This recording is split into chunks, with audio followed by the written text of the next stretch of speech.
What's going on, everybody? It's me, Jason, and today we are going to do a buyer's walkthrough.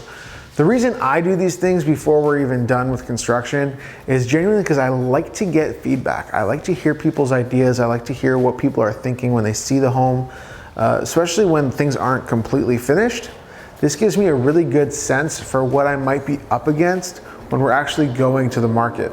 The idea would be, if I'm prepared for issues that people see during construction, I can either completely remove that issue from the equation when I'm actually ready to sell, or I could at least be prepared for it and say, hey, this is gonna be an issue.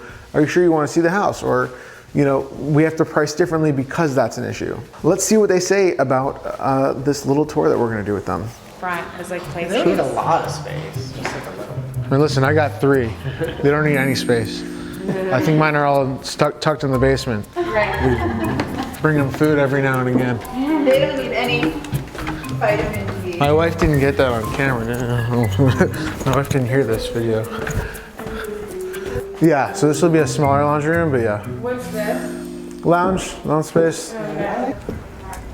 I think that the elevator is nice because I think because of the elevator, it's something you might use more than if you didn't. Right. You know, if the backyard is a killer for you guys, we can stop the tour here. You know, just in all honesty, it's just not. It's tough with kids. It's tough with kids because, like, as much as we like the idea of a pool, because our kids do like pool, but like, listen, not a lot of grass. I could read you guys. I get it. So it gives me a little bit of foresight into the future when I'm meeting with prospective buyers before the house is even ready.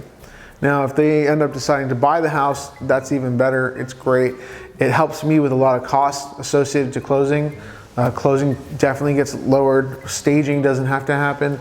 A lot of other things go on that can kind of eliminate in factors, but it's not a huge thing where I still wouldn't care if we were going to market or not. If I'm already kind of midway through it or even already started, it's really hard to revert back for me. If we're talking about something up front and we're going, hey, like you want this sort of thing, or you want this retained so you can have enough square footage for playing in the front, stuff like that, it's really easy for me to then say, okay, let's figure out how to do that, you know. If you told me you wanted the house, I'd get rid of the pool. Fill that in. Well, actually, I mean, It's like we want. if we were designing it, yeah, it would be like a half pool. Yeah, like a half pool, just because, like, you know, we have such young kids and we're not lap swimmers. So You might look like a big pool, but it's a pretty small pool. yeah. So that's it for the house tour with the clients. They definitely went through the house, gave me a lot of notes on what they thought, how they thought about it. One thing that they probably didn't like was that they love to entertain outdoors and didn't feel like they can use the rooftop deck to do the outdoor entertaining, and they wanted something down below by the pool that they can really do a big 14 to 20 foot table. I still think that that is doable, and I think that they'll take that time to kind of ferret that out and see if that is viable for them. But that was their biggest note. They really wanted to make sure that they had grassy space for the kids to play, which we can definitely add that in the front. And they definitely liked all the wine storage we're putting in the house. That's it for me on this episode. I'll see you on the next one. Please go ahead and make sure you subscribe to the channel, like this video, and of course, leave me a comment. I'll say hi to you there.